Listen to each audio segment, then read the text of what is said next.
nonsense. Make sure we're actually Rumble live on nonsense. Rumble. Live. We are live now. Now we are live. Rest in peace, Chuck Norris.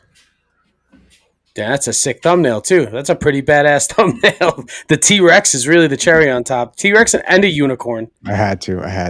The unicorn, you know what I mean? Is like because Chuck Norris is legendary. You know what I mean? And the unicorn is too. And you know what annoys me about this whole Chuck Norris thing? Before we even play the theme song, people are like, "Hey, he's a bigot." Okay, what do you mean he's a bigot? Oh, he was a racist. He was a racist? Did he really? He was really a racist bigot? Was he? I don't know. I mean, what did he say? Anything racist? I don't know. Just people like calling people out when they're dead. Yo, why does it say 2022? Yeah, I don't know. I never fixed the dates. I don't even think that's when he was born. It was just weird. That's what AI chose. I mean, that sounds about right. 1940 when he was born sounds about right.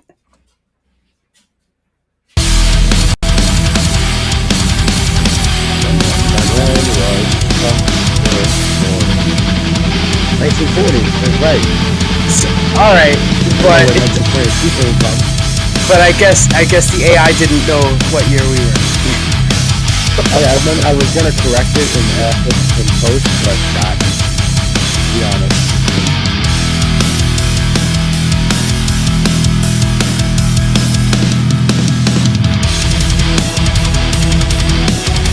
You still can't hear the music, can you? Nope, cannot. You got a new subscriber this time. Yes, welcome. Hope you're enjoying the theme music because I cannot.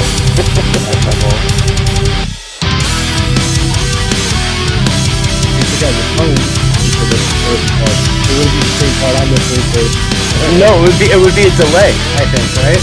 Yep. Yeah, I think the YouTube is something like 20 seconds, right?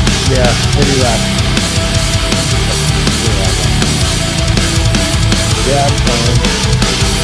Dab time. What time is it? It's dab time. It's 10:30. You know what you're dabbing.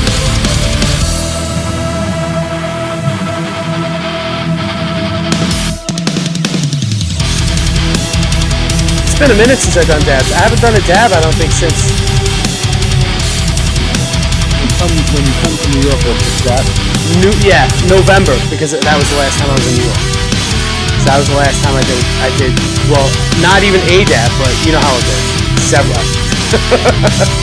Like a marathon of dabs. I love going to pick up my guy because I'm going to be there right. His hands with his rig, with his pencil rig in that mine. And it's pretty low, and I'm like... Choo-choo. Yeah.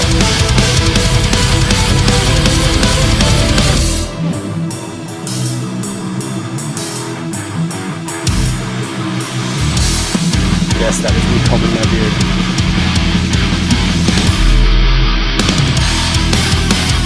I don't know if we're actually on TikTok. Hopefully, let's do. They say no soup for you? Did I curse too many times last week? Oh, we are on TikTok. Oh, interesting. They learned to accept us for who we are. I feel like that. It's a small victory, but it's still a victory.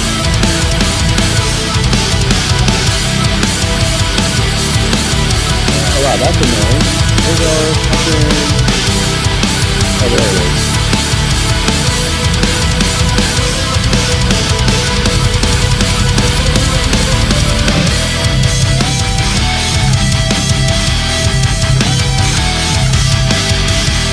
It was very tempting to turn the Nothing Network into the one time of dipshits completely. Only because we get a lot more views on the Nothing Network because it's really already established. So it'd be like just sort of absorbing Yes. the shareholders from another company? Kind of. But I mean, it'll balance out eventually. We have 10 people here right now. Like, subscribe, check us out on all social media. We are the most boring show on the internet, and you should be Privileged. You are privileged to be here with us. And welcome back to the Dumbfounded Dipshits podcast. I'm Ryan, and that's Mike. I am known as the dipshit. No, so Alan Richardson, King the star of Reacher, was riding his motorcycle in the neighborhood that he currently lives in or resides at, because apparently he lives on the road, so his residence consistently changing. Well, if you see the houses in the video are fucking huge, dude. Yes. He's driving his motorcycle big houses. And he wasn't even going fast, and he wasn't even going crazy.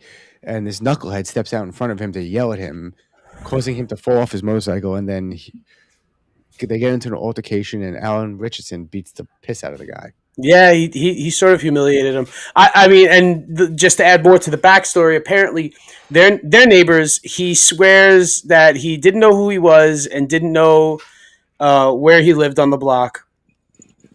And he himself also is a motorcycle rider, apparently. Allegedly. And says that he follows the rules, blah, blah, blah. And then he said that we don't make noise in the neighborhood driving up and down the street. And I guess like Reacher was, sort of revving his engine and zipping back and forth with his kids. He wasn't going that fast from what I saw in the video. In the video, he wasn't, but we don't know what was going on prior to that. But however, we get to the point where this dude just throws himself in front of the motorcycle. Yep. And endangers not only Reacher dude, but his kids, his kids and himself. And I think this guy had a kid outside too. And you know what drives me nuts about this too? I have experience living where I lived in Brooklyn with people complaining about the noise in the middle of the day. And you can't, unless it's really unreasonable, you can't really complain about noise in the daytime. Yeah, I don't think you can. It has to be a certain level. And I've had neighbors come because I had the radio on in my backyard barbecuing, and I've had my neighbors call the cops on me. The cops come and they literally walk in and go, "We just want to let you know your neighbor's a piece of shit and call the cops on you. And we told her we can't do anything for you. It's 3 p.m. If it's after 10 p.m., give us a call." I think a lot of places have like an 80 decibel during the day kind of limit, and they can tell you to turn it down. But they didn't. They can't tell you to shut it off. It was literally a mini speaker. It was like before we had the digital Bluetooth speakers. It was a wired iPod speaker. Yeah. And even before that, But this is he failed at being a Karen though. I think because Karen 101 is that you like take cell phone videos of this guy doing it all week long and then go to the authorities with the complaint.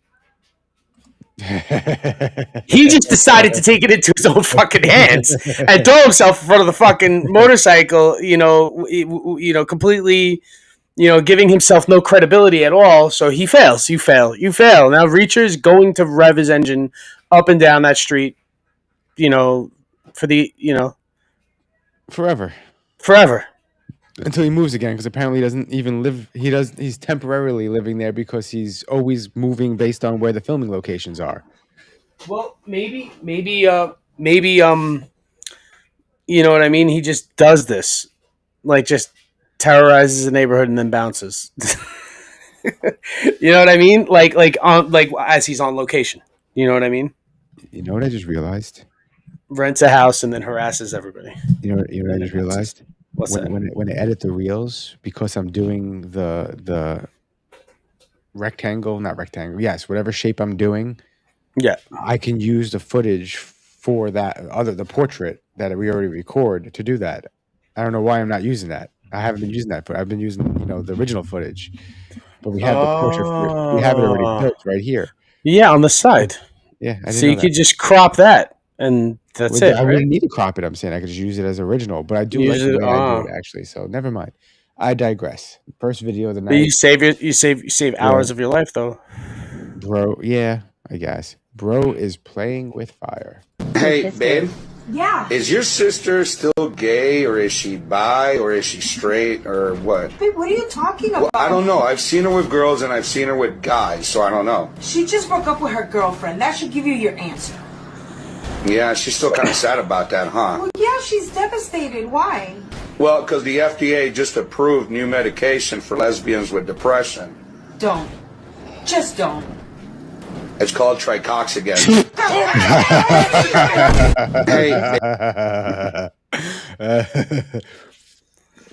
Oh, that's a dad joke if I ever heard one. That's a little more than a dad joke. Try epoxy again. Yeah, I mean, it's a construction site joke. Damn, that's a little more like it. Definitely, yeah. That's why I say dad joke, because it's like everybody on a construction site's a dad. So You sent me this one. I didn't watch it because I don't. ooh, I try not to watch these. a fresh So one. they built an AI to hide UFO data. Is it data or is it data? Or is it the same? It's tomato. No one says tomato. You described it to us, and then the description given to Congress is this is an AI program that basically scours all the databases and archives and platforms and military intelligence agencies and scoops up really good UFO, UAP, USO video images, things like that, and puts it somewhere else. Right. As if it never existed on those platforms. That certainly appears to be one of the main functions or a capability that is part of Immaculate Constellation, right? Since it's an operation, again, it's not just one platform, not just one capability. One of the things that is involved is what you just said, identifying collection events of anomalous phenomena, sequestering them outside of, the general population or the general incoming stream of intelligence, and make sure that it goes to where it's supposed to go within the legacy program, I would assume, or more broadly, just the defense and intelligence community as a whole. So, is AI used? Clearly, right? That is a massive amount of data. Are clandestine surveillance platforms used? Yes, they're collecting the data. They are all part of an operation, right? So one way that SAPs are structured is like nests. So you'll have a parent SAP above them, and it oversees many smaller programs, right? Each of those programs might have a very specific mission, like specifically managing the classification standards, right? Ones will actually be tasked with identifying where and when to collect in the first place to task things, and then the operation itself. These are all, distinct roles and responsibilities. But since you're at the Pentagon, you're at headquarters, these all filter up into one comprehensive strategic view where you see everything. And, that's what's incorporated here in the Immaculate Constellation report. So what is on display are many capabilities, many programs overseen by Immaculate Constellation. That's a pretty good summary. What people have said is that you saw one document. It's over. So basically, they're using AI to collect the data and control the data. So I got a question then with this. Do you think, right? So like after a certain point in the modern era, right, you started hearing people with UFO sightings, right? And then they were like sort of few and far between, but you would hear them, and then somebody would be dismissed as being a kook, and then eventually more people started, and then there was like clusters of people who were seeing it, and then it became a little bit more, like maybe believable, even though there's still majority skeptics out there, right? Mm-hmm. Up until we're at this point right now, to where it's like there's so many actual like living human beings, right, that claim that they've seen things, right? To where it's like now the vast majority of people believe that, yeah, if you saw something, you saw something, right? There's the skeptics are thinning out.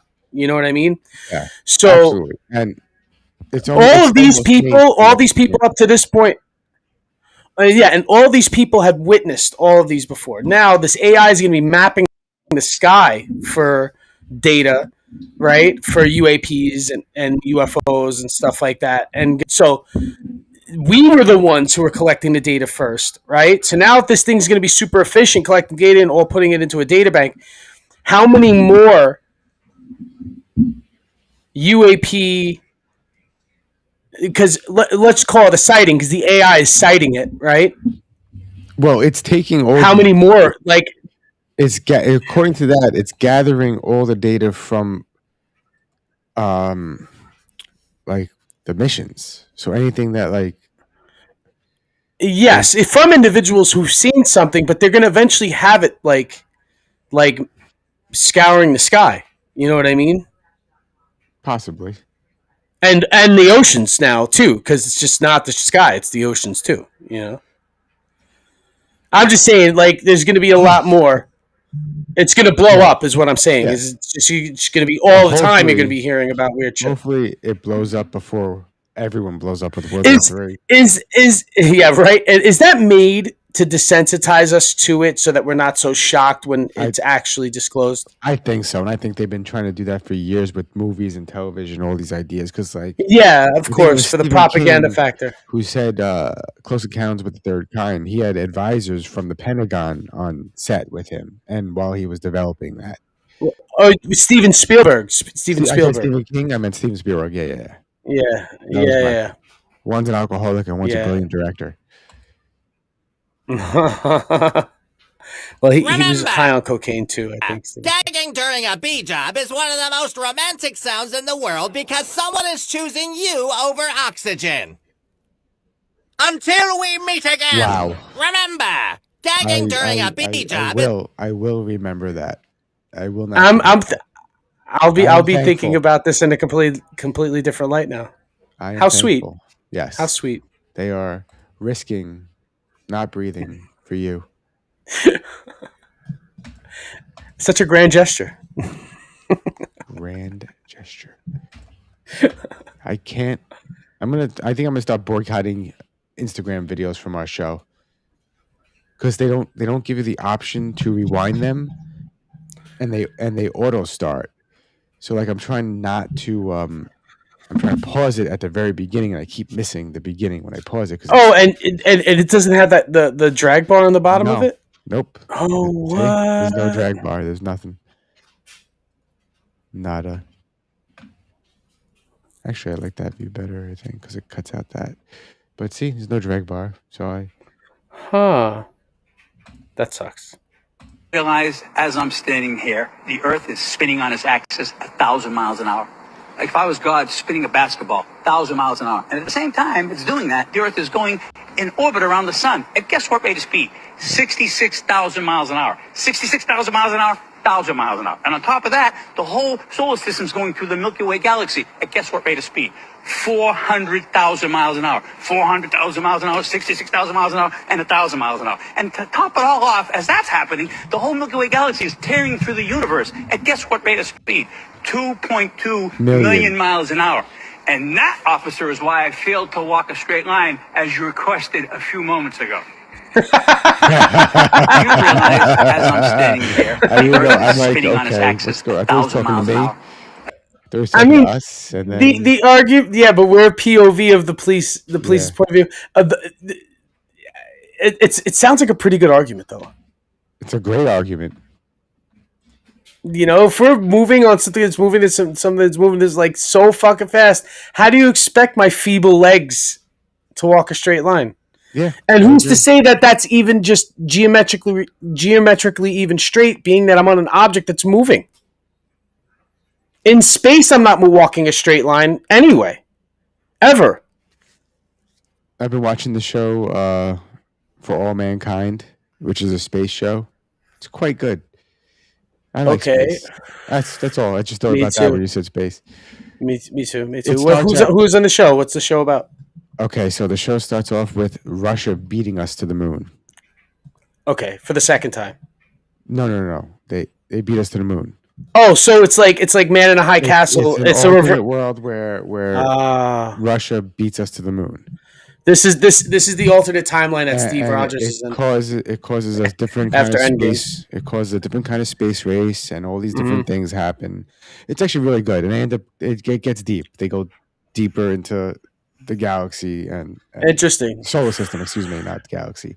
And alternate world politics too, which is interesting too. Like the what if. Mm-hmm. Yes, and they do it well, where like they show you Nixon and what actually happened. Like they change everything though a little bit. Because everything's a little different because of different things happening. But the new season's coming out in like 2 days or today. Tomorrow. The new Daredevil started yesterday. It's pretty good. Season 2, right? Season 2, Born Again, yeah. Yep. Pretty good. And there's going to be a 1 hour Punisher special. I think that's coming in at the beginning of May. Did you see the trailer for Spider-Man? Yes, I did. Punisher. Yeah. Yeah, and that's where Punisher got to start, was in The Amazing Spider-Man. The original, yeah, yes. The original, yeah. Mm-hmm. And he was a villain, but not really a villain, but he was a villain. Like he was anti-hero. Yep. Yeah. So this video made me laugh. Where'd the sound go? I guess there's no sound. Gen X had to smoke out of soda cans with screens from a sink faucet and blow into toilet paper roll filled with dryer sheets, so Gen Z could hit a weed A pen weed in pen Target. target. I transcend both those generations, man. Yeah, I remember being upstate and I'm like, yo, I have a bag of weed, but nothing to smoke with. I can't roll a joint. There's no bodegas. The guy goes, I have a Pepsi can. And we cut holes in the Pepsi can and then we fucking hit that shit.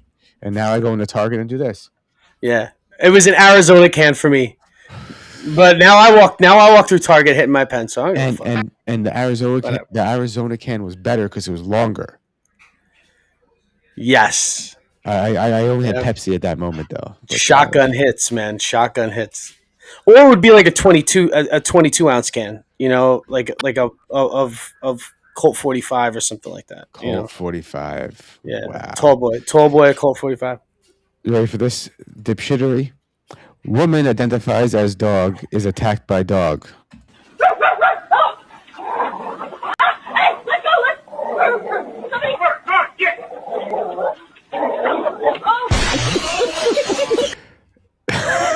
See, at first I thought it was AI, but then the angle changes a little. Bro, that's what I'm saying. Like, I guess we're on the same wavelength because I'm starting to just like second guess even real videos now. Mm-hmm. It's all fake, bro. We don't even know the war could be fake. How many fake AI videos do we watch of bombing in Israel?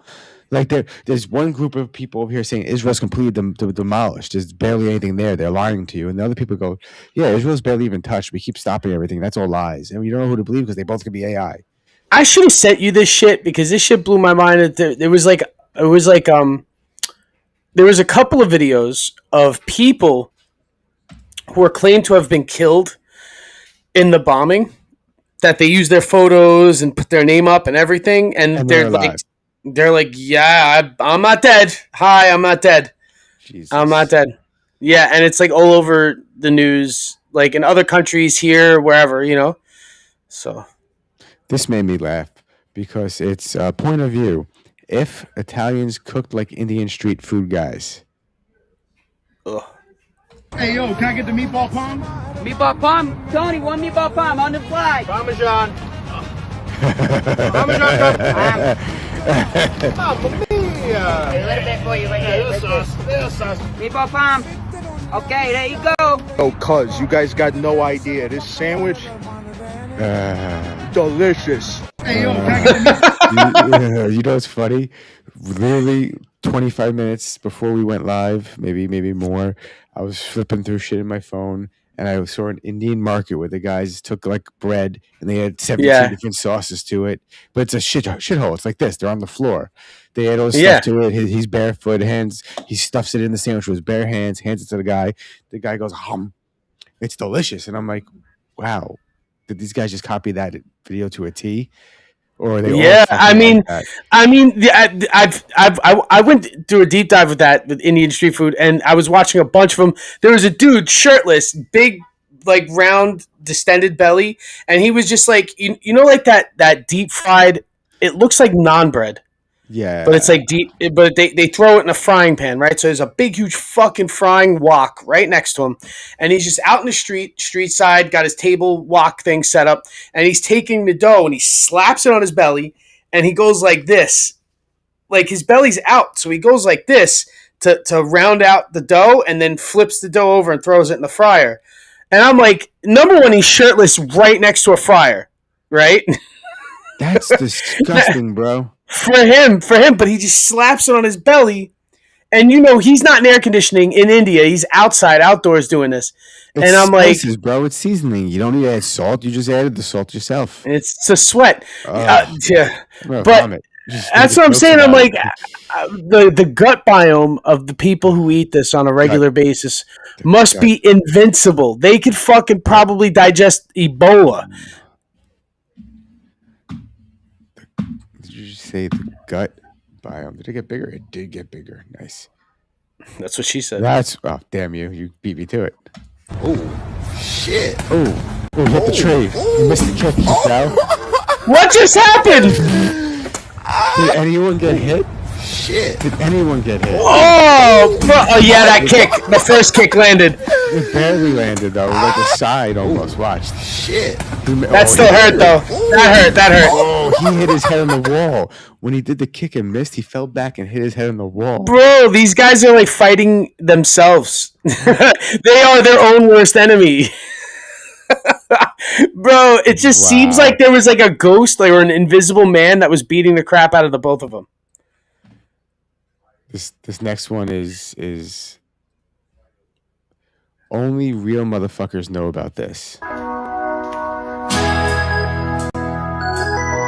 Oh my God, no. Yep.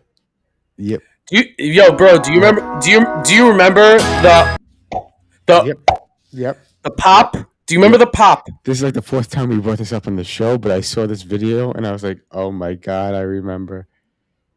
Okay, and I remember a weird detail. Not that this is something I'm proud of remembering, but I remember a weird detail. You're getting a little choppy, Mike. Son of a bitch. How do I sound now? Am I still choppy? Now you're good. Okay. So I remember a very what? But your voice is delayed to my video. Like you're clear now, but when your mouth moves, I hear your voice and then your mouth moves. No, now I don't hear you. I know I wasn't talking. No, because you're not saying anything. Yeah, I know. Yeah. Is it still delayed? No, now you're good.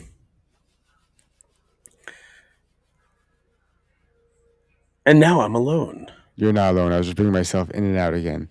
Oh, okay. I switched sides. There we go. I was on the bottom before. Go back to the bottom.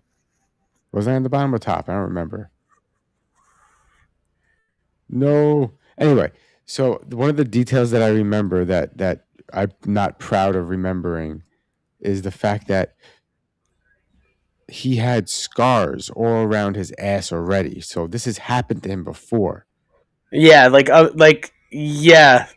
yeah, but that one was the one that was the jar that broke the gimp's fucking ass. Yes. You know? Yes. Like literally. Did you know shooting stars are dangerous sometimes? Well, if they're a meteor, yeah.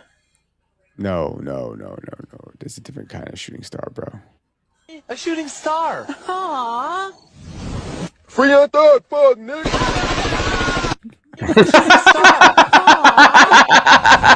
Free your thug, fuck, nigga.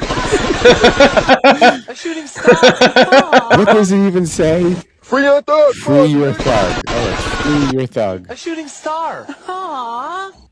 Aww. Oh, it's Adult Swim, of course. This is Robot Chicken. I don't know. I just saw it. I think it is. Oh. Did you know John Wick is actually black? What? Did you know John Wick, the real John Wick, was actually black? Is black. The real John Wick? It was based off of somebody? Here you go. Don't roll it up, my nigga. Roll up, jump out the car, and squeeze the trigger.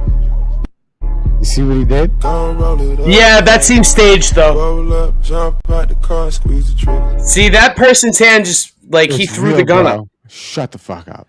That dude threw the gun up in the air. You ruin everything. Yo, but what if that gun did hit the ground and misfired? Nah, it's probably not loaded, right? They're smart enough. It's not loaded. No, it's not loaded. Yeah. I'm not being racist. I'm just saying if you're doing that prank with a real gun, you're not smart enough to unload it. It's probably not even a real gun. It's probably airsoft. Rocket scientist with ties to missing Air Force general associated with UFOs disappeared under eerie. I can't read. Similar circumstances. Rocket scientist with ties to missing Air Force general associated with UFO disappeared under eerily similar circumstances. So there was an Air Force general that was like just unalived, and then a scientist was unalived the same way.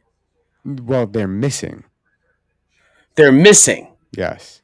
Yeah, but we listen. Rocket scientist vanished without a trace on a Los Angeles hike 5 months before retired Air Force General William McCasland disappeared under eerie similar circumstances. So I'm just saying right now, if anybody's of any affluence or any sort of status, people don't just disappear.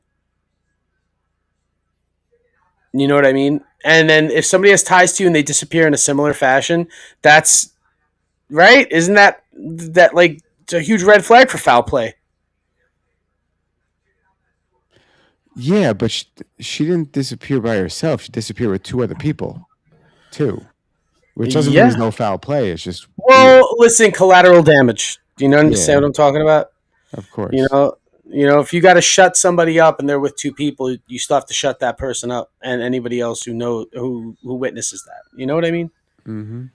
You understand what I'm saying? So there's a lot of caves in this country. There's a lot of caves in this country.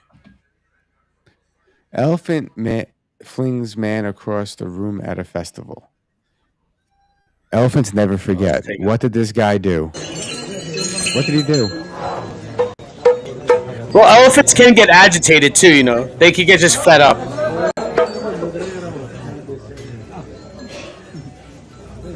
I wonder what we must feel like on an elephant's back. Like, is that like a cat, like, hanging off of you? You know what I mean? Like, if I took my 12-pound dog and put him on my shoulders, is that what that would... Ooh. Yo, wait, watch. Does he launch this dude? He launches him, huh? He launches him. He's up, and he's gone. Oh, he flung him. Into the cameraman, basically. Bro, he chucked that dude. No, over his head. The guy sort of lost control of his camera. The guy went, like, arced over whatever group of people were in that row of people. He threw them clear over. He threw that guy. Dude, that's scary. That there's something with that kind of strength. It's like if humans had that kind of strength, that would be dangerous. Well, don't forget, we read that story a while ago where the Indian woman was killed by the elephant, and then the elephant returned to her funeral to trample her dead body. See, I don't know about that. I know that it killed the woman and had a grudge with her. No, and killed her. We read the story on this show. Yes, I know, but I don't believe that shit. I don't believe that it knew to go to her fucking funeral. The elephant doesn't know what box this lady's in. Come on. It's got to be real. I'm telling you. It's a great story. It's real that the elephant killed her. The elephant had a problem with her. That part of the story is true. It's on Fox. Bizarre animal stories are heard often, but none quite like this one. Maya Murmu. I think it's coincidental that elephant was even at her funeral, if it was at her funeral. I don't think that the elephant probably just stamps its way through the fucking village, like, just because it owns the place. Well, I mean, I think the funeral was pretty close to that watering hole that she was getting water from, because it's all in the same village. You see what I'm saying? So the elephant, that's just his stomping ground, no pun intended. No, but listen, wow.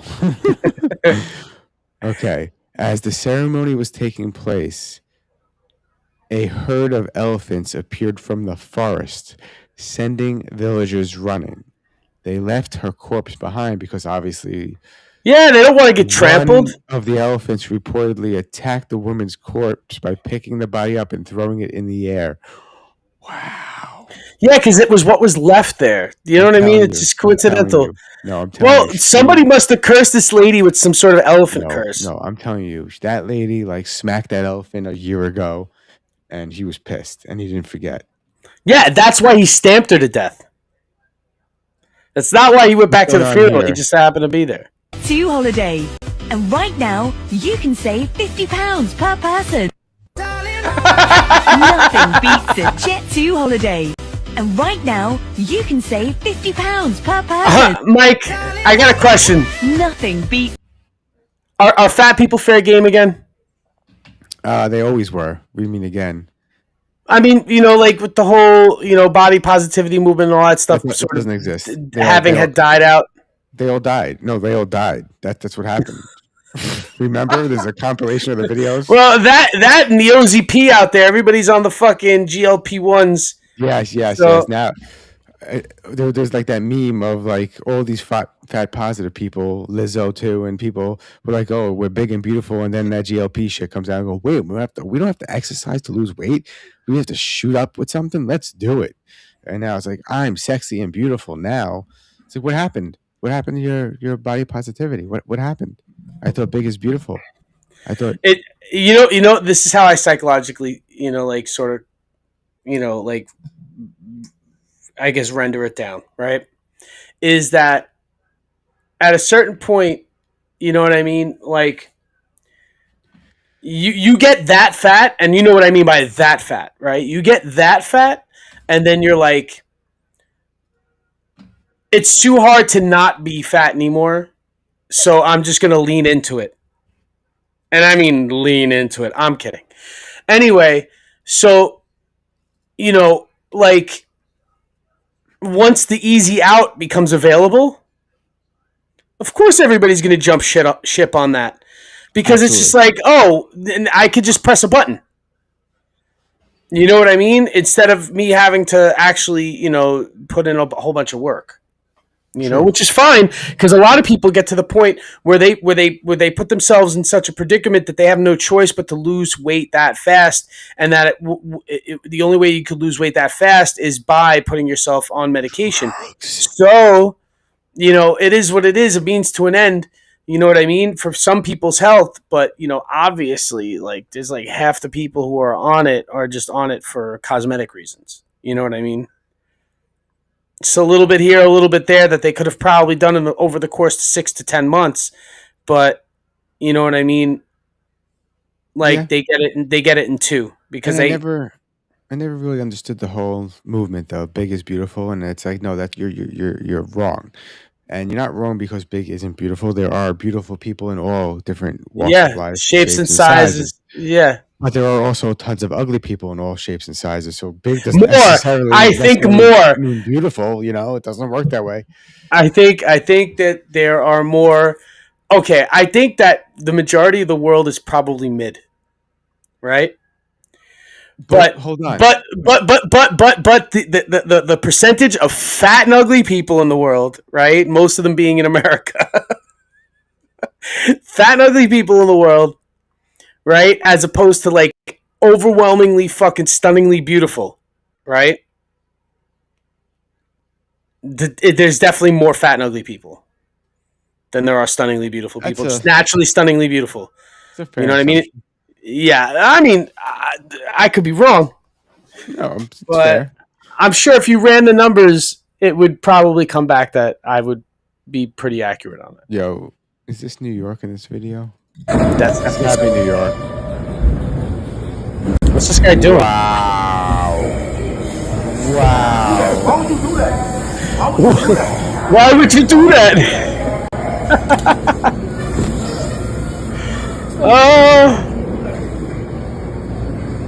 Yo, he pulled the hood on. This is fake. This has gotta be fake. He pulled his hood on.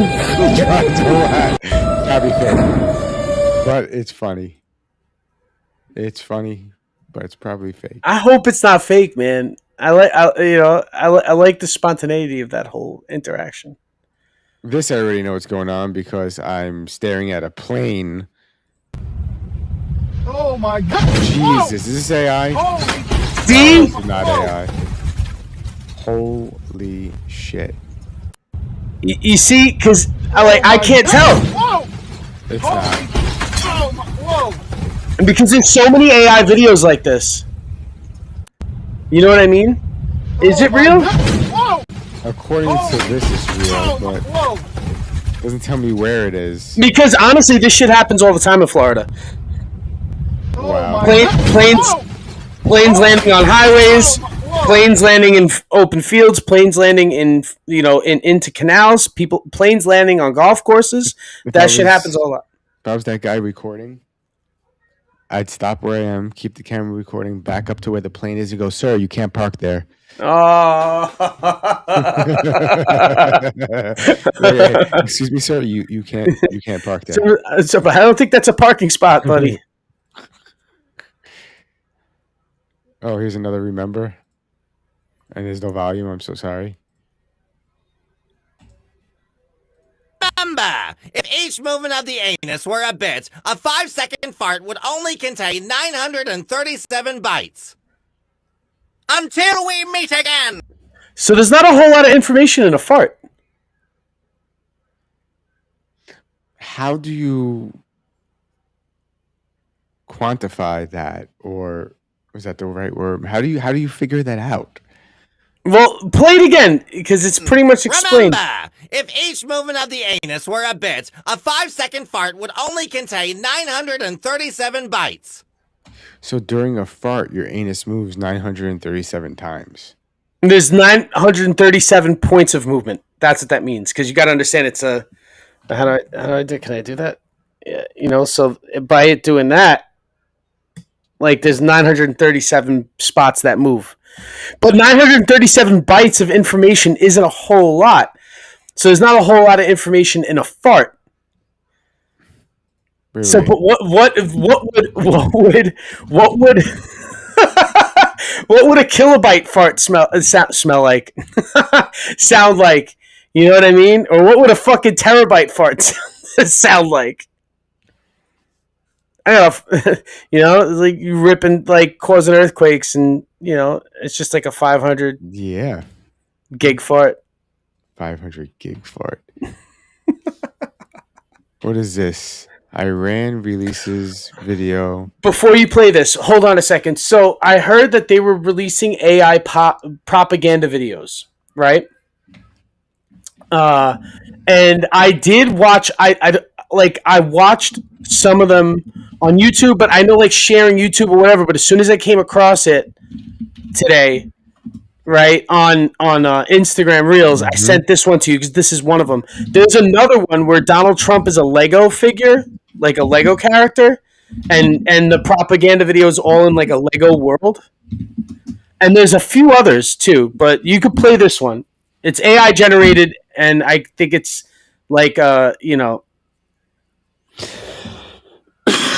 Excuse me. Like an instigation video.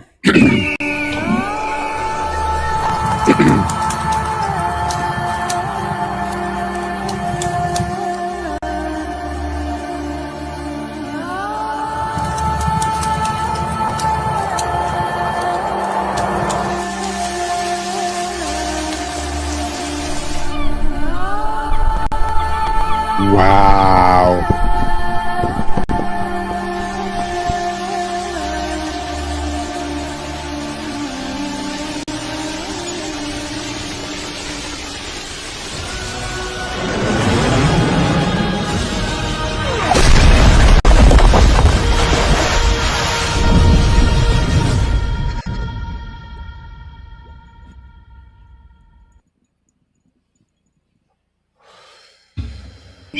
Wow. Wow.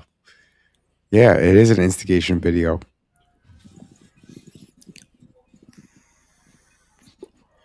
So what they're trying to say in this video is that they have ICBMs that could reach New York.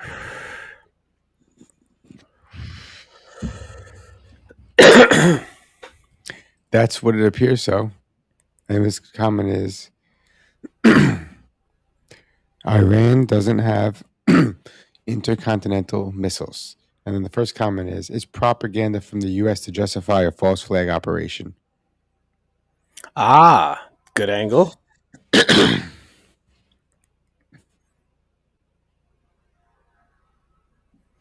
Then what about the Donald Trump Lego one? See if you can find that.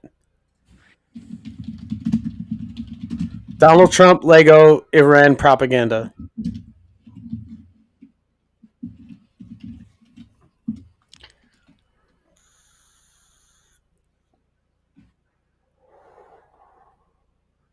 I think that's it down there. Wall Street Journal. This one? Yeah, but there's a full video, and it starts off with Donald Trump is like gambling. He's rolling dice. It's got to be over a minute long.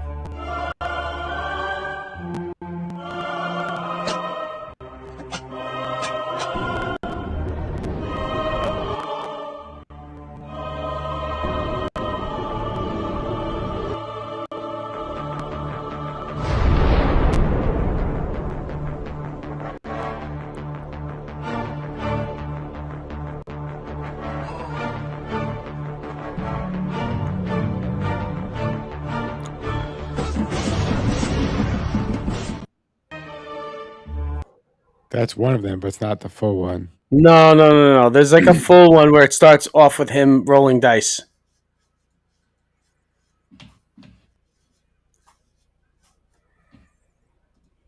Where's the sound? Rolling between Iran and.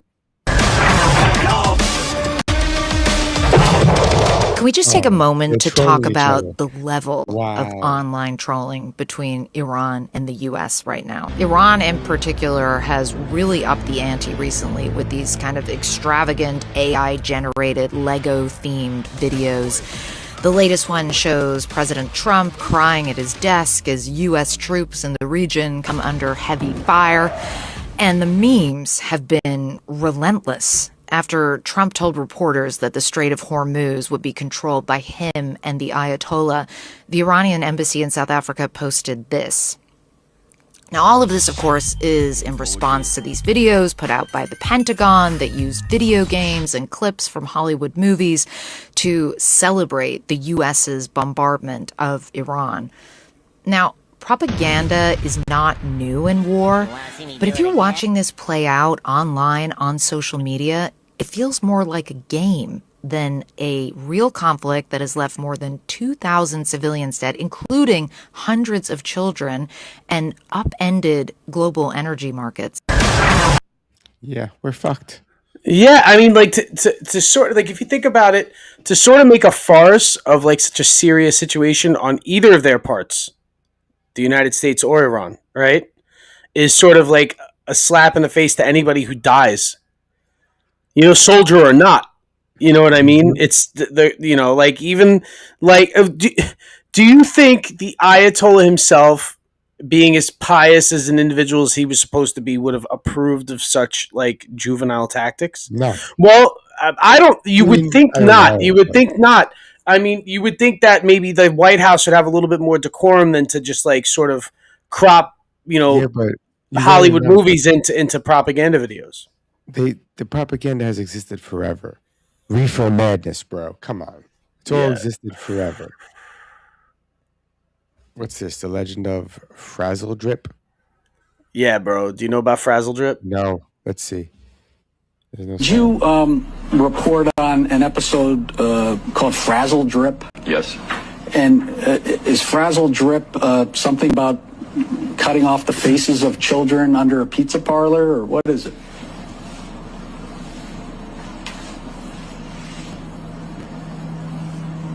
Can you tell me what Frzels drip is, Phil? Yeah.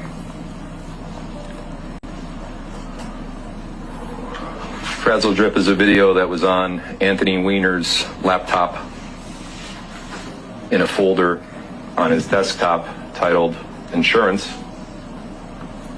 And the laptop in question was taken during a investigation into Anthony Weiner. And the video in question, Frzels drip, was in that folder. And video depicts a woman who is the same height, build, haircut, facial features, and attire as Hillary Clinton. And there is a second woman who fits the same description to Huma Aberdeen, which was Anthony Weiner's wife. And in the video, which looks like the basement of Comet Pizza in Washington, D.C., it shows both of the females in the video. It says it's a fake interview. Different children on top of ping pong tables, which are in the basement, molesting those children, frightening those children with weapons. Wow. And then drinking something, which would line up with the theory that it is the blood of those children. Bullshit. For purposes of extracting adrenochrome. Did you? Exactly. So is this, if this isn't a fake interview or a fake deposition, is this where that whole Pizzagate sort of thing starts from that? Frzels drip is a debunked far-right conspiracy theory that emerged around 2018, falsely claiming that a video exists showing Hillary Clinton and Huma Aberdeen. Yeah. Right, Aberdeen assaulting a child. It's an offset of the QAnon Pizzagate narratives. So who knows? Who fucking knows? I'll tell you who knows. Anthony Weiner knows. Anthony Weiner knows. New sport. Check this. Check new sport. New sport. New sport alert. You see the pistol, right? Mm-hmm. And they're both in suits. I'm disappointed at the guy in the bottom. He has no jiu-jitsu skills. Is this guy a jiu-jitsu thing though, right? I don't know. He's not. He's doing closed guard, not moving his hips, not doing anything, and not. Yeah. He's a guy that thinks he could get the gun. The magazine came out.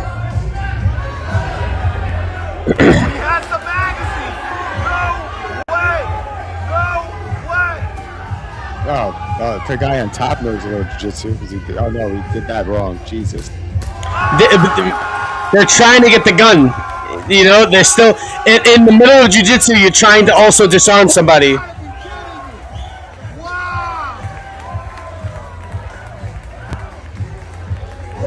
No, I understand. The guy was losing till he got the gun. I'm saying the guy who there was several points where they could have done a lot more than they did, and they could have ended the fight without even having to get the gun. Well, I'm sure, but I think the rules are wrestling and jiu-jitsu only, no striking, and you have to get the gun.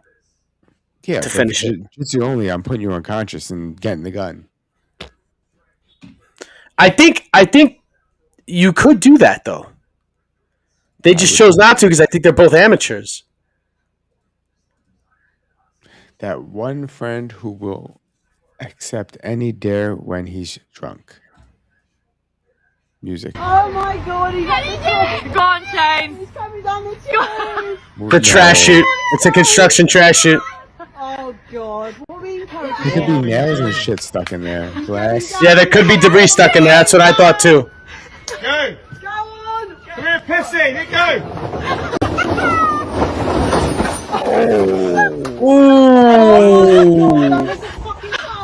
Oh my god! Legit like a ton of bricks, because that's what a ton of bricks falls down, bro. He could have landed on glass and nails at the bottom too. He definitely landed on some shit. Like there's all sorts of construction debris underneath that. Damn, that guy's definitely fucking hurt. He's hurt. He's fucking hurt. I don't, dude. He should have known what he's getting himself into. If I felt bad, I wouldn't have sent it to you. Let's just put it that way. Wow. Here we go. So how did this guy kill someone? All right, so what's the story? This guy is okay, so this guy, now we can see quadruple amputee, and I think he was amputated when he was 2 years old from some sort of blood infection. Yes, yeah. So he's lived his whole life quadruple amputee. Shot his friend to death while driving a car. And he is also a world cornhole champion. I think that makes it worse. Full amputee and pro cornhole player is facing murder charges after allegedly shooting and killing his passenger while driving. All right, maybe not a Yes, you champion. heard that right. Police say 27-year-old Dayton Weber is accused of killing Bradrick Wells during a heated argument inside a car in Charles County, Maryland. Investigators say Weber was driving 3 friends in his Tesla SUV during a late-night joyride on Sunday when he got into a heated argument with his front passenger. The argument turned violent, and he allegedly shot and killed Bradrick Michael Wells, who was sitting shotgun in the car. According to witnesses, it's Weird choice of words. Sitting shotgun in the car.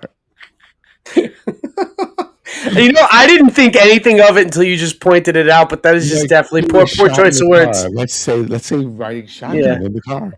But maybe she chose to say it because it wasn't a shotgun that he shot him with. It was a pistol. It clearly wasn't a shotgun he shot. I don't even know how he shot him with a pistol. Yo, there's videos of him. Yeah, it's next. It's training. Next. I'll get there. Horrified passengers in the backseat. I didn't understand how it was possible. I don't understand how.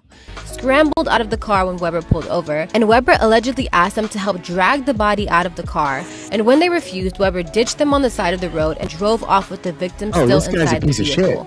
About 2 hours later, a person reported finding the body, and officers pronounced the passenger dead at the scene. Authorities tracked Weber to Charlottesville, Virginia, where he was found at a hospital and arrested.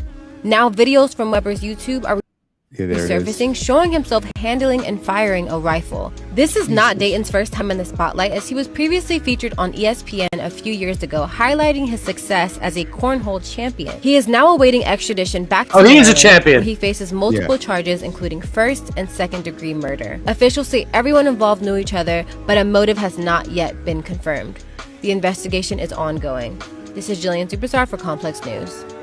I think he watched the documentary on Oscar Pistorius, and then he said, "Hold my beer." That's what I think happened. Yeah, but why? Mike. He saw the documentary of Oscar Pistorius. You know who he is, right? No, I don't think. This is why the joke doesn't hit, Mike, because you don't fucking hear it. I'm going to say the joke, and then you're going to look it up. He saw the documentary on Oscar Pistorius, and then he said, "Hold my beer." Now look up Oscar Pistorius. I remember this guy. The double amputee who murdered his girlfriend. So he's like, "Oh yeah, you want to see?" And he quadruple amputee murdered somebody. Never thought it would be possible, but how is he pulling the trigger? Does he have like a nub in there? He has a nub in there. Does he have a nub? He has like a pointy thing in there. Look, you can squeeze it in. Yo, imagine like you get killed. You go to heaven, and you're like, "Yo, how did you die?" "I was shot." "Oh man, who shot you?" So, "I don't want to talk about it." "No, come on, this is heaven. It's okay." A no-arm man, because like you remember The Fugitive? The Fugitive was a one-arm man. No, this is a no-arm man. No arm, no-legged man. That's fucking wild. That's crazy. There was something I wanted to show you, and it wasn't on the list of things, but I want to see. Fucking killer nugget. There's not that I can't hate because we do the same thing, but there's a few podcasters or channels that strictly make a living off of talking about Joe Rogan or that whole universe. What, just commenting on the Roganverse? Yes. Basically. Oh yeah, okay. So yeah, but it's like critiquing it. Really, Yes. like sort of. I don't know what's real. Well, you want to laugh? A couple years ago, I got addicted to a channel, and the channel was called The Matrix Explained. I'm like, The Matrix is how many years old at this point? Why am I going to get into this? And I all of a sudden 27. Yeah. And I always forgot. I forgot how in depth The Matrix actually was, because there's the video games that are linked to the movies that are linked to the animatrix. Yeah, and the anime. Yeah. Mm-hmm. So like I got really into it. So then I do completely understand how people would be watching this, because it does get some views, 300,000. So, but I was curious because the name of the video is Joe Rogan's Downfall is Hard to Watch, and I don't think there's a downfall, but I just was curious to see what his opinion was. What's real and what isn't anymore? You know, and if you ask questions, you're this, you get labeled. I don't know. I know. It's a wacky time, and no one's happy. That's why I'm off social media. It's just not good for you. But you seem to know a ton of stuff. So I'm like, how are you off social media, but also knowledgeable? Google News feed, and then things that inform people send me. I rely on people sending me things now, which is way better. But I'm sure you got some psychos who are up your ass. Who believe everything I say? Yeah, because you're so big. You got such a big umbrella. Yeah, but I'm very clear that I don't know what I'm talking about. Well, you're one of the few guys who will go, you know what I said last week? I was wrong about that. You have to. Nobody does that. That lady's smiling. If she claims victim, I call her shit. She looks like she's having a good time. Also, that's a woman. Mark Normand is on JRE to promote his new Netflix comedy special, and somehow it turned into one of the most hypocritical episodes in JRE history. The last time Mark did a solo Rogan episode was over 6 years ago. We're used to seeing him on Protect Our Parks with Shane and the boys, but because Ari Shafir is off chasing tail in Thailand, they haven't done one in almost a year. And it turns out when Mark's on the podcast alone with Joe, it's not the same. We've still got the quick wit and the corny zingers. That's his thing. But there was way too much glazing and yes-manning from Mark in this one, which sucks because I've really grown to like him over the last couple of years. I noticed the same thing on his recent Club Shay Shay appearance where the one-on-one interview style just doesn't really suit him. He's at his best when he's bouncing off other comedians who can keep up with him, but when he's sitting like on Legion of Skanks, the when he's power on dynamic Skanks takes over and he just defaults to nodding his head.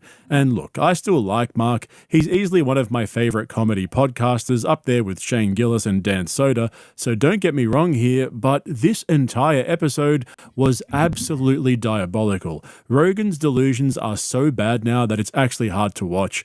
I don't know why he keeps doing this, but his Epstein takes are getting increasingly unhinged.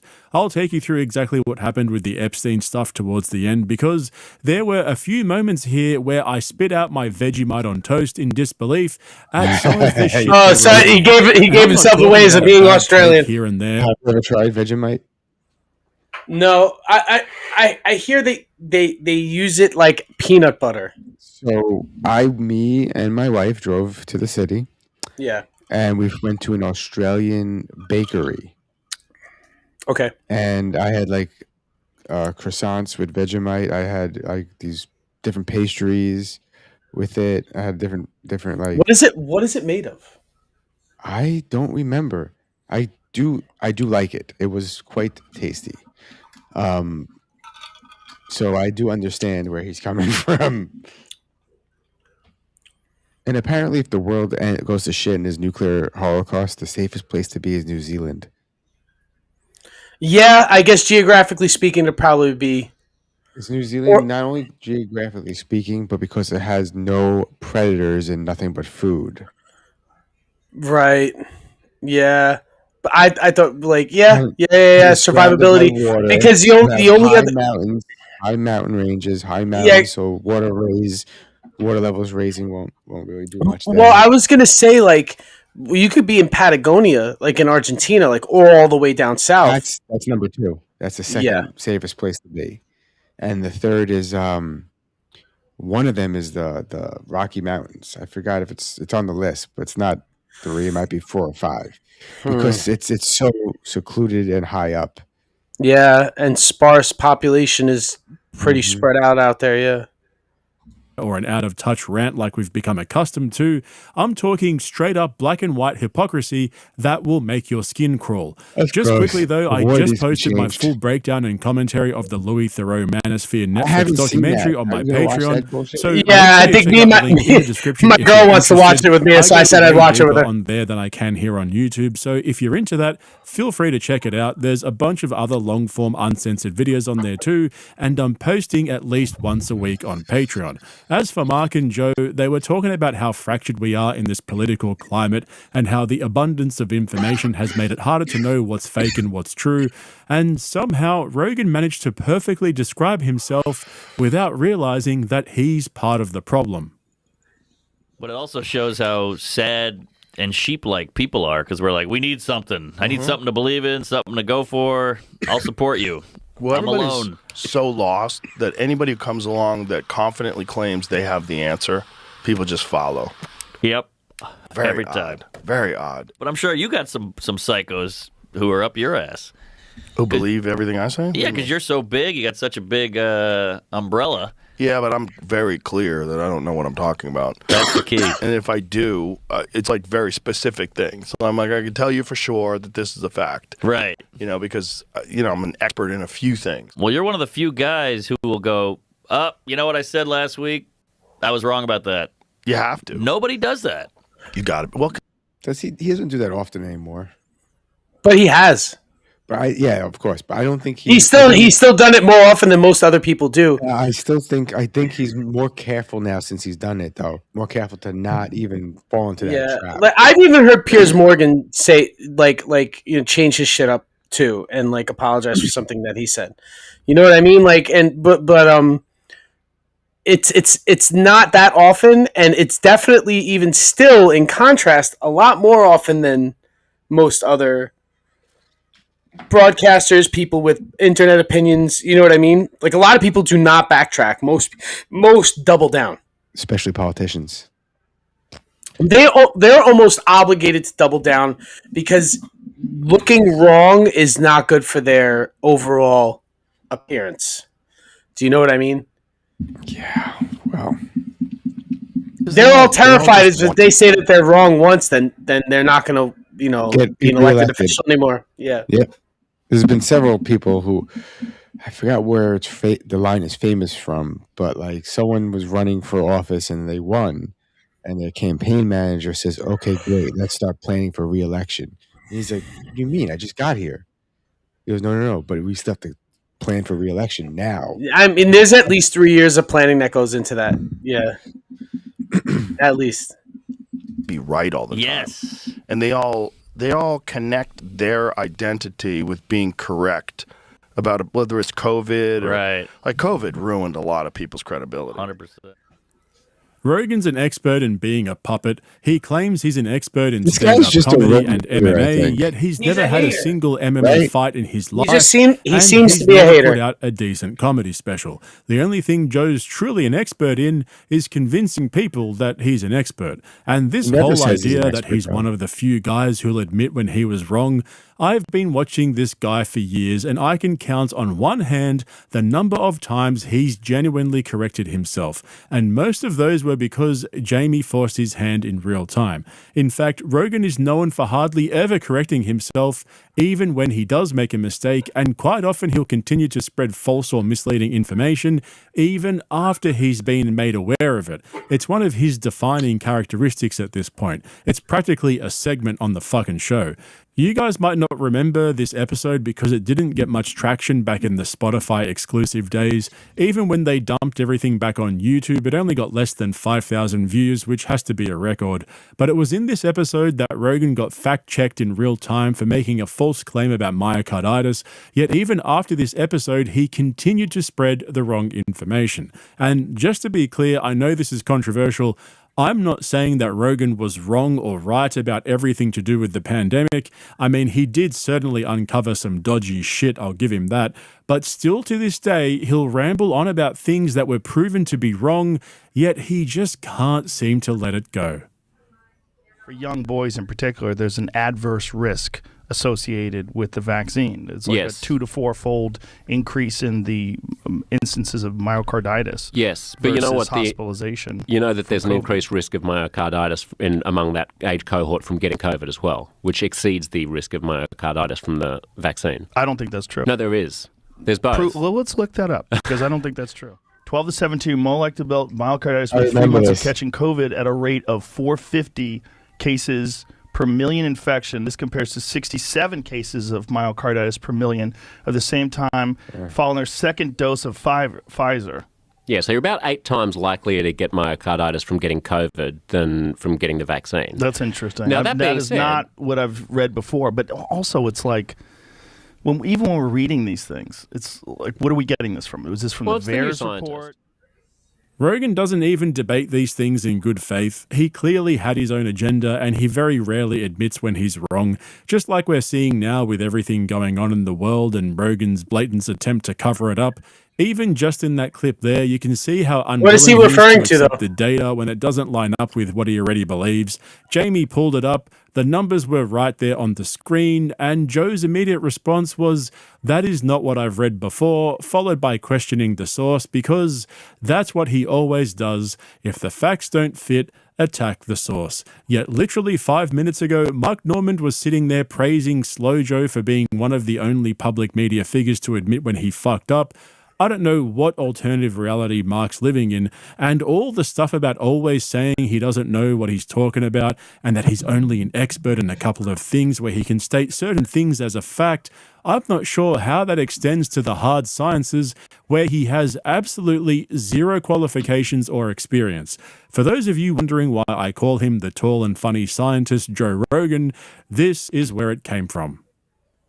Florida doesn't demand vaccines. Yeah, for kids. that's dangerous to me. Yeah. I knew you'd jump on that train. Of course, it's dangerous, Brian. What are you talking about? All vaccines. Tetanus. No. Just go down the road, You Ron? need to bail on the tetanus thing because Suzanne Humphreys. Educate his ass. Suzanne Humphreys explained tetanus. She's not a She's like, vaccinologist. I know that woman. all you have to do is keep the wound open and clean it. Oh, that's you such don't. bullshit. It's not Oh my bullshit. God, It's what not bullshit. Do you know how many people die of tetanus every year? Very shit. few. What about Okay, polio? so let me ask you a question, Mr. Joe Rogan, Mr. Scientist. Are you saying that we shouldn't Don't have... do that. Don't call me Mr. Scientist. I'll start mocking you. And it's so I much easier to remember mock this. you. So are we not... So you don't believe in vaccines? You don't... I rarely agree with him, Brian. With Brian Callen? Yeah, but this episode, I was like, dude, he's getting in on. He was not wrong about what he was right. Well, listen, he feels comfortable to do so because he's his friend. I know. You know what I mean? Most people are going to go on and challenge him because it's like, you're on the Rogan show. He could just not air this at all. And this is like so many people coming towards me, like viewers and subscribers and that, like, this is a guy- monetization. Yeah. This is the guy from the very first episodes of Rogan. Yeah, well, he has a mind of his own, though, too. You know, people can do that, even if they're friends with somebody who's No, powerful. that's what I'm you know? saying, though. Like they've been friends before. Since before he was this huge podcaster. That I don't believe in vaccines. Kids I shouldn't have don't think you 74. should give a kid a Hep B vaccine when they're a baby. Excuse me. Let me just say something. Yes, you're right. You can make the argument for Hep B. Here's why. Because the chances of a child coming in contact with the kind of activity that causes Hep B is different. What I'm trying to say to you is that there are certain diseases. Pick up a history book. Smallpox. Diphtheria, mumps, polio. Please Yes. stop. No, You I don't- won't. I won't. I know you think it's just. I've heard Susan Humphreys. This is a long conversation that we're not going to have on this podcast because I'm going to get angry because I've researched this for years. Right.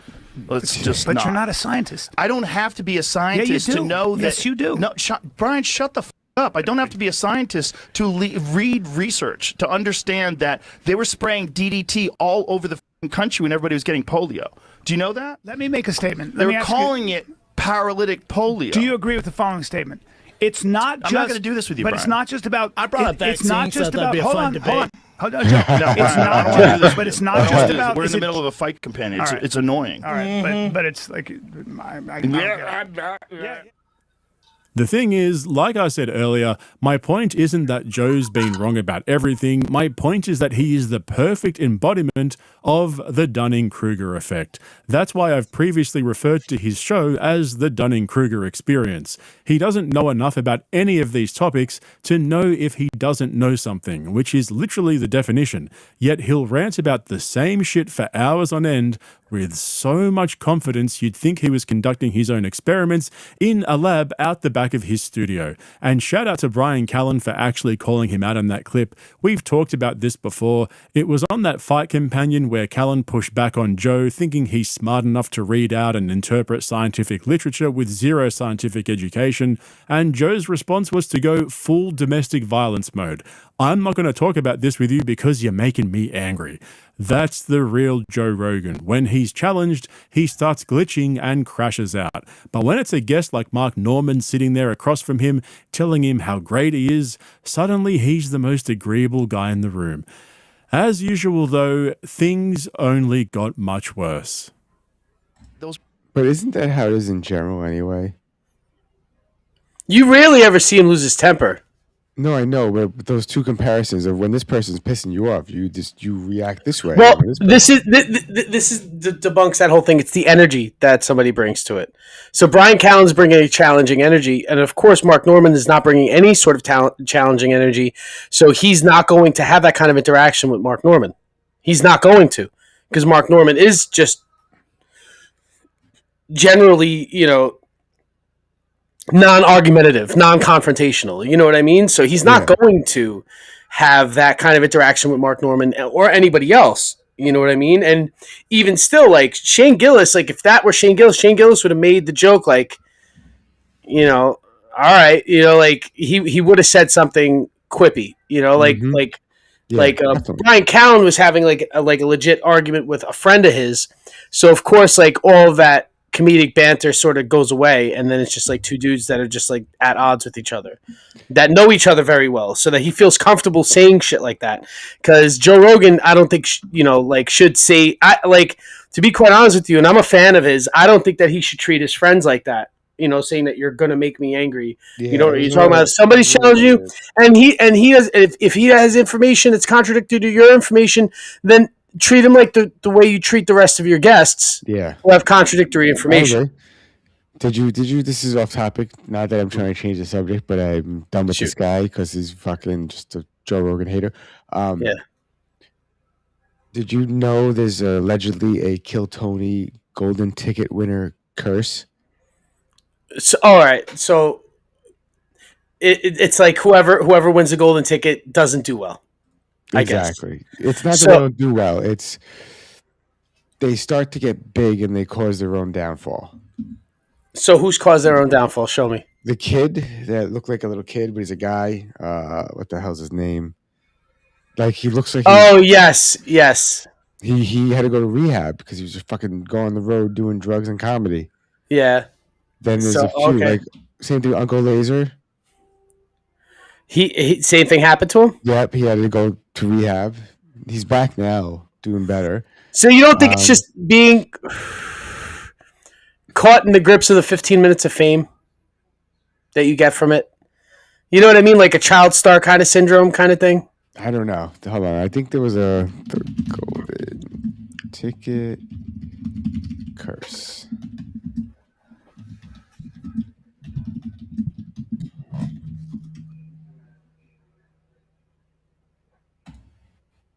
We're not gonna watch it today, but maybe next week we'll watch the rise and collapse of Kill Tony's golden ticket winners, and it has a list of all of them.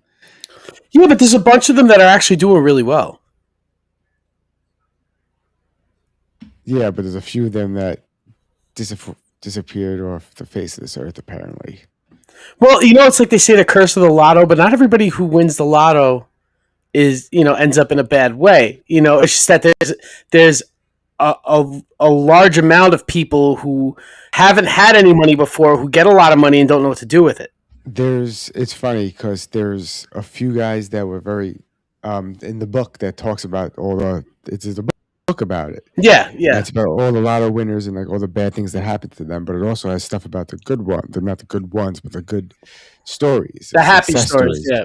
And most of those stories were people who already had money that won. Yeah, like there's that. There's the guy who broke. They weren't living paycheck to paycheck. Right. There was a guy who was worth like a few $1 million and owned a couple of gas stations, who won a lotto, and bought the ticket at another gas station that wasn't his, because you can't buy it at your own.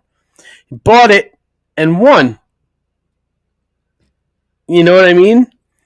And went from just having a few $1 million to having hundreds of millions of dollars. You know what I mean?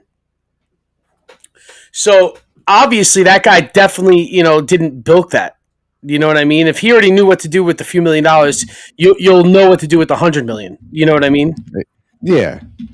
So, and that's I think the common denominator. But I did not hear there's this kid in Harlem that won, and he won a big one. Okay. And I made a joke that if he was already a hustler, he's not gonna be one of the bad stories. Like if he's like a hustler, not like a knucklehead, like somebody whose eyes on the prize. Yeah. Yes, he's gonna know what to do with that, and he's gonna disappear. Did he disappear? I don't know. I didn't hear any stories about it, so I'm guessing maybe he wasn't in the book. So maybe, just maybe, he succeeded. Well, good for him if he did, man, because, everyone loves a rags to riches story. Was Chuck Norris' story a rags to riches story? I mean, I know he was doing Chuck Norris. I mean, I know he was doing karate for a long time before he became famous. He was in the Air Force though, or something, wasn't he? He was in the military? Yeah. Like, what was his life story? He was stationed in. Not that.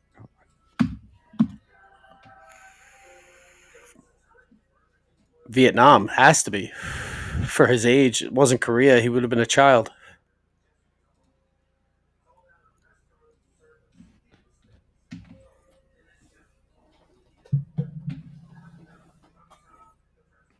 Where the hell is it? It's right here. Okay.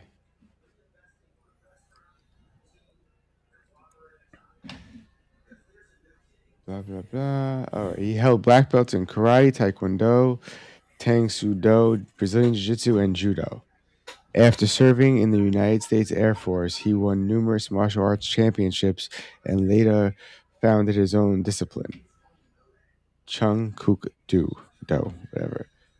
Norris began working for the film industry as a martial arts instructor for celebrities before making his screen debut on a minor role, in the Wrecking Crew, 1968.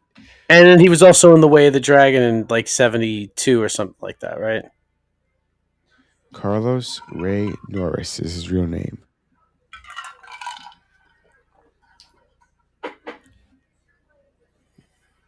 So his name's Carlos, not even Charles. Carlos Ray Norris. His father is a World War II Army vet. Wait, it says, did he fight in a war or 60? Career.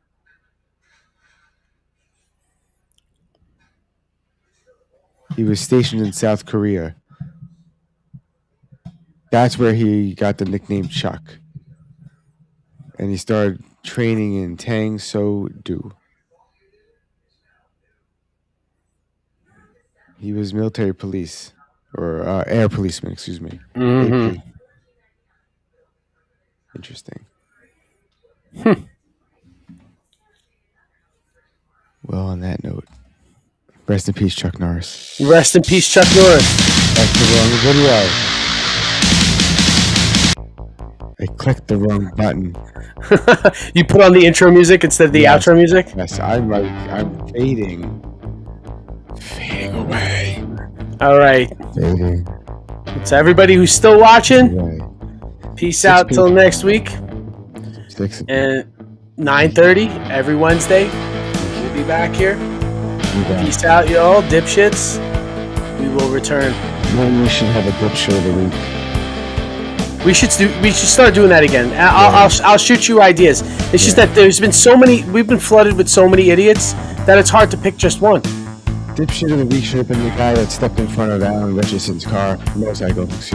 Yeah, definitely for this week that should have been him. Yeah. He should. Yeah, dipshit of the week for sure. Until then, good night, everybody. Peace out, dipshits. Next Wednesday at 9:30 on all platforms.